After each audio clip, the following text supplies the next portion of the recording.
Afternoon, everyone. My name is Jennifer Barton with the Licking County Community Center, and I welcome you today to this presentation of 30 minutes on a Monday with the Licking County Community Center. We have a very special guest today, Dr. Craig Cairns of Licking Memorial Health Systems. Dr. Cairns is a Vice President of Medical Affairs at Licking Memorial and serves as a liaison between the medical staff and the hospital administration. He also functions as the hospital's chief medical officer. Dr. Cairns has been practicing medicine in Licking County since 1977. So without further ado, Dr. Cairns, welcome to the program. Thank you very much. And thank you for inviting me to discuss what I think is a very interesting topic. I am Craig Cairns at Licking Memorial. And to get started, this first slide is from the New York Times Vaccine Tracker. And I think they do a good job of tracking what's going on with the current status of vaccines. And I think looking at the slide here, it says vaccines approved for full use. I would say none of these are approved for full use in this country. The ones that are limited, approved for limited use or emergency use authorization, there are two currently in this country, and there are two others that are pending, should be approved very shortly. I think there are 18 vaccines that are in the final stages of testing right now, and another 63 vaccines in clinical trial. I think that's 81 vaccines that are potential for emergency use authorization very soon. So I think if we look at the what these stages, what these phases mean, we have preclinical testing. This is when the testing is done on either cells or laboratory animals to see if there is an immune response to the vaccine. And if there is, they go into phase 1 trial. These are very limited groups of people that are looking at both the safety and efficacy of the vaccine, looking for an immune response. If they pass that, they go into phase 2. This involves hundreds of patients. And at this stage, people are segregated into different groups, different age groups, gender groups, ethnic groups, to see if there's any differences in safety and immune response. And if it passes this phase, it goes into phase 3. These are very large, randomized, placebo-controlled trials that are controlled by external agencies. Typically, they'll involve anywhere between 30, 60,000 enrollees. And they're looking again for both efficacy and safety. The FDA requires that for vaccines to be considered for approval, they have to show at least a 50% efficacy, or 50% of the people have to be protected from disease by the vaccines. And if they go through all of these stages, they're either granted full use by the FDA, or in a pandemic situation, they could be granted emergency use authorization, which is the two that have been approved that we're using right now have passed that hurdle. These are different kinds. Jessica, can we get rid of this over here? I can't see the entire slide there. These are vaccines in general. The different types of vaccines. We have protein-based vaccines, and the vaccines that fall into that category are listed here. And then we have gene-based vaccines. These are both the viral vector vaccines and the messenger RNA vaccines, which are the two groups which are being considered in this country right now. And then we have live attenuated vaccines like the measles, mumps, and rubella vaccine. So I'm sure you're all familiar with this schematic. This is the coronavirus, and we see the so-called spike, or I guess in other technologies or other terminologies, this is considered to be a crown. I think that's where the name coronavirus comes from. And I think the vaccines that we're considering right now are directed against this spike protein or the so-called S protein.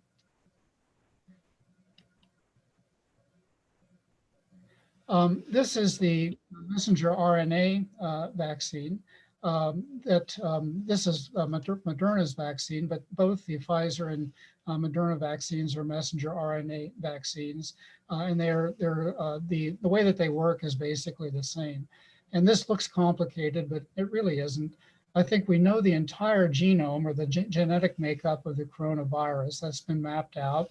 And in addition to knowing the entire genome, we also know which segments of the vaccine, the so-called codons, code for different parts of the virus. So this would be the codon that codes for the spike protein, which is what we're immunizing against. We take this segment of virus, and this is totally synthetic. There's no live virus in this vaccine at all. We combine it with some fat, some lipid to enhance its absorption into the muscle. We inject it into the deltoid muscle. This is the shot in the arm that we hear so much about. It goes through the cellular mechanism in the muscle, and then it goes to these so-called dendritic cells. These are the most immunogenic cells in our body, and this stimulates the immune response. We get both cellular immunity with lymphocytes, the so-called CD4 and CD8 or killer cell lymphocytes, as well as the B lymphocytes, which the B lymphocytes in the plasma cells are the ones that actually make the antibody to the protein. So the messenger RNA segment stimulates this response. You get both cellular and humoral immunity with antibodies and cells. And one real good feature, I think, of this vaccine is that segment, the messenger RNA, is what we call non-replicating. So after it stimulates this immune response, the body gets rid of it. So it's not something that continues to replicate in our systems. So I think if we're looking at some of the advantages of this technology, there's no requirement for incubation in eggs. A lot of the vaccines require that, and that is time consuming. And also, if you happen to be allergic to eggs, that can be problematic as well. So I think with this technology, there's no requirement for this incubation. And being synthetically engineered and without that requirement, it facilitates large scale production in a very timely fashion. We get high levels of neutralizing antibody, which is really the only antibody that counts. That's what we really want to see the vaccines generating. And in addition to the antibody, we also get a cellular response with both CD4 and CD8, the so-called killer cells. The viral vector vaccines, the Moderna and AstraZeneca and the Johnson & Johnson vaccines use an adenovirus. They take the genetic material from the virus and incorporate it into an adenovirus. These are viruses that are very common in humans, and for that reason, there's a concern that maybe the body has been in contact with these viruses before and would generate an immune response against them. I think the AstraZeneca people have compensated for that by using a non-human virus, a so-called baculovirus, or a virus that is in chimpanzees. So they feel that the body won't treat the virus as a foreign material that they've been exposed to before. The Johnson & Johnson vaccine also uses an adenovirus. They use an adenovirus 26, which has been used in other vaccines and is pretty much universally felt to be safe and an effective means of delivery. Some other advantages, the RNA vaccines do not enter the nucleus of the cell like the DNA vaccines do. They have to enter the nucleus to generate the messenger RNA, and that makes them somewhat less efficient. And then there's kind of a theoretical concern that some people have a concern about the DNA from these viruses intermingling, I guess, with our cellular DNA, thinking it might alter it somewhat. I don't think there's really any proof of that, but I think it is kind of a concern. Again, the virus is non-replicating, so it gets out of the system shortly after inducing the immune response. And a very important thing, there's no active virus in these messenger RNA vaccines, so they really have the ability to cause infection. One of the main disadvantages, particularly with the Pfizer vaccine, is it requires cold chain storage. So you have to have the ability to store these viruses at negative 70 to 80 degrees, which is like negative 94 degrees Fahrenheit, which limits distribution to selected areas. If you're receiving the vaccine, you want to be sure that you mention these things when you're applying to have the vaccine administered. They'll want to know if you have allergies, if you've had a major allergic reaction in the past, if your allergies are so severe that you have to carry a so-called EpiPen. If you indeed have in the past been infected with COVID-19, or if you're currently symptomatic with any viral infection, if you've received any other vaccine for either for COVID or any vaccine within the last 14 days. We do give antibody treatments here to outpatients in our emergency department. They're very effective, but it does delay administration of the vaccine. So if you've received an antibody treatment, you'd want to disclose that as well. If you have any disease that affects the immune system, or if you're taking any medications that affect the immune system, we'd want to know that as well. And they ask if you have either a bleeding disorder, if you're taking blood thinners. Not that the virus does anything to cause bleeding, but I think with the intramuscular injection, sometimes they can have some bleeding with the shot itself. So they just want to know that. And if you do experience any adverse effect from the vaccine, of course, that should be reported to your physician. And in addition, there is a reporting form through the FDA and CDC, this so-called Vaccine Adverse Events Reporting System, or VAERS. And that's the number there that you'd use to report any adverse reaction to the vaccine. Okay, well, these are the four in this country that the two messenger RNA vaccines, the Pfizer and the Moderna, that have been approved for emergency use authorization. These are the only two vaccines that we have available right now. Again, the viral vector vaccines, both the AstraZeneca and the Johnson & Johnson, are very close to becoming approved for use as well. Again, the AstraZeneca is the one that uses the baculovirus from chimpanzees. The Johnson & Johnson, the adenovirus 26, which again is a very safe adenovirus. All of these are directed against the so-called spike protein on the virus. The doses are a little different here with the two messenger RNA vaccines, and the time sequence between the two injections. The Pfizer vaccine, the doses should be separated by 3 weeks or 21 days. The Moderna vaccine should be separated by a month or 28 days. And one nice thing about the Johnson & Johnson, it seems to only require one dose, which should give it a big advantage as well. We haven't had any major adverse events recorded. The two viral vector vaccines were delayed a little bit about perhaps some concern about major adverse events, although that didn't pan out.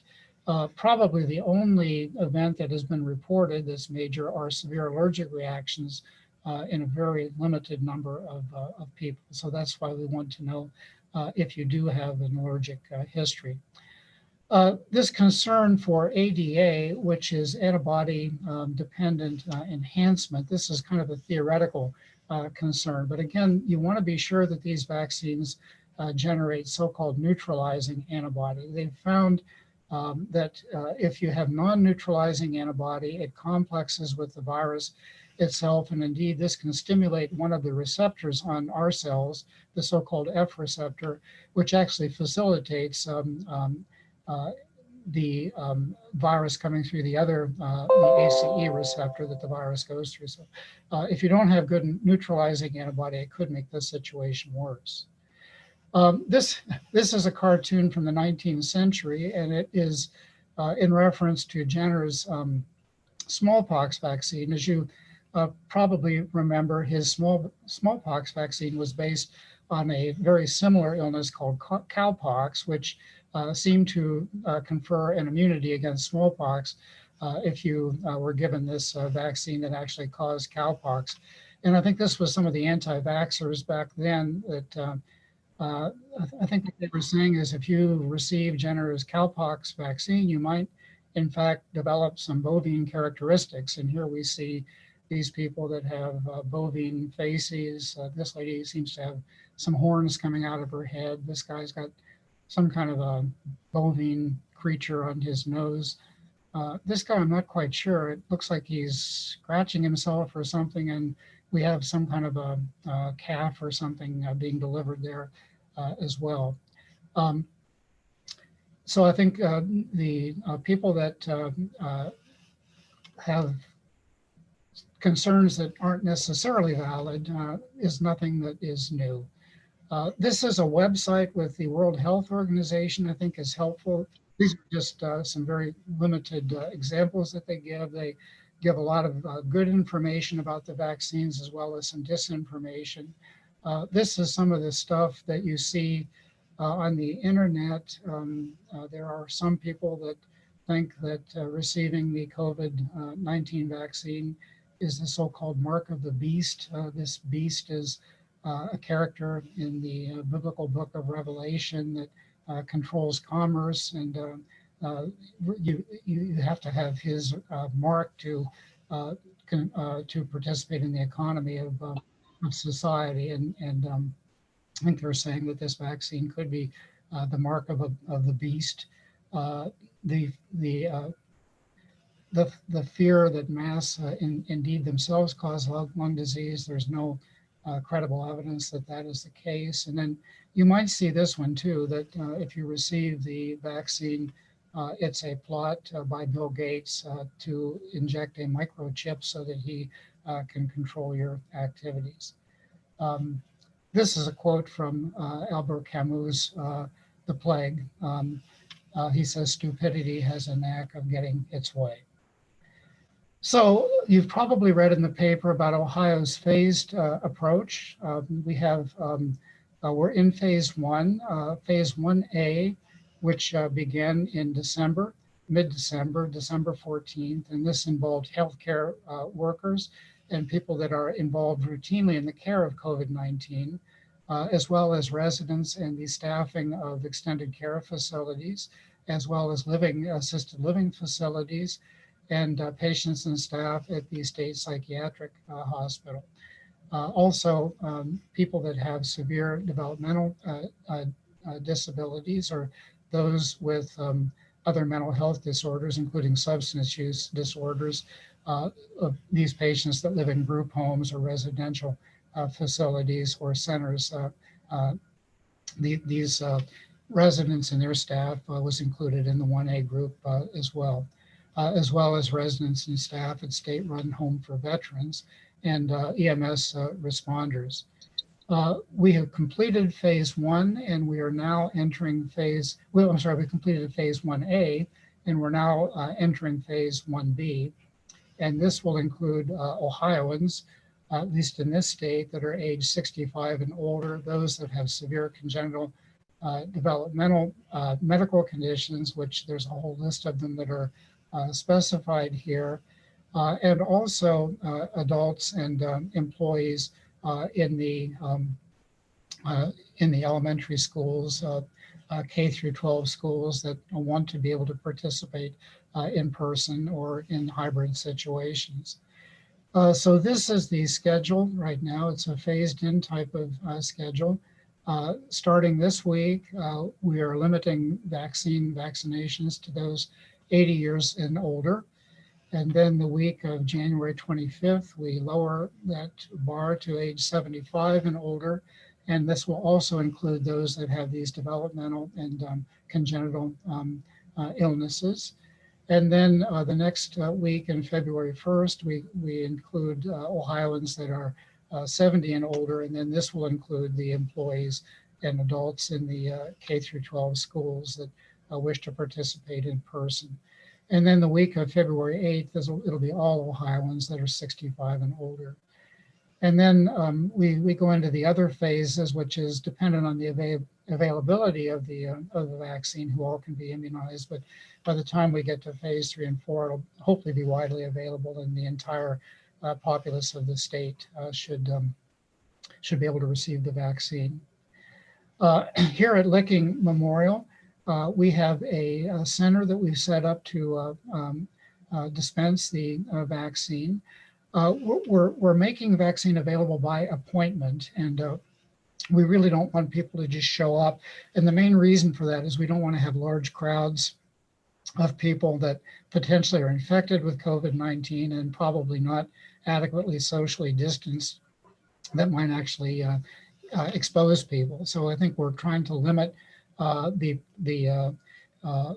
census at at our center by having patients actually call this number and and have a scheduled appointment. We ask that they not arrive any earlier than 15 minutes before the scheduled appointment. We also ask that they have some type of photo ID to verify their age, since again, this phased project is dependent on age, at least for a while. And for those seniors that have transportation problems, we may have transportation available for them. You're welcome to call this number to see if we can help you get in to have your immunization. And then this is our number for just general information involving our vaccination project and other information about the vaccine itself. So in closing, I just had a couple of quotes. This one from George Bernard Shaw said, "We learn from history that men never learn anything from history," and we hope that's not the case here. And then the one again from Camus, The Plague. He says, "Simply to say we learn in the midst of plagues, there are more things to admire in men than to despise." And I think that's the one that we're hopeful about. I think we've seen tremendous progress, I think, in the manufacture and distribution of the vaccine. And although there is a lot of criticism out there, I think there is certainly more things to admire about what's being done than to despise. So with that, I guess I'll end and open it for questions. Thank you, Dr. Cairns. So the first question that I'm seeing, from someone saying, "I am 70 years old. I know that February 1st is the available date for that age. When should I start calling to make that appointment?" I think you can probably call anytime, really. I mean, they probably, of course, won't give you an appointment until until your time comes up. But I mean, I think you're certainly welcome to call the number. Okay, thank you. And another question. I have read that other medical conditions you did not list are particularly susceptible, including cardiac conditions and type 2 diabetes. I am being treated for both, but I am under 65 years of age. What group would I fall in? Yeah, that was not included, I think, in this algorithm, for disease vaccine distribution. So I guess it wasn't included as one of the high risk groups. Okay. We have another question. If you receive the first vaccine, what happens if they don't have enough for the second vaccine? Well, we hope that doesn't happen. And I would say there is quite a bit of immunity that you get from the initial dose.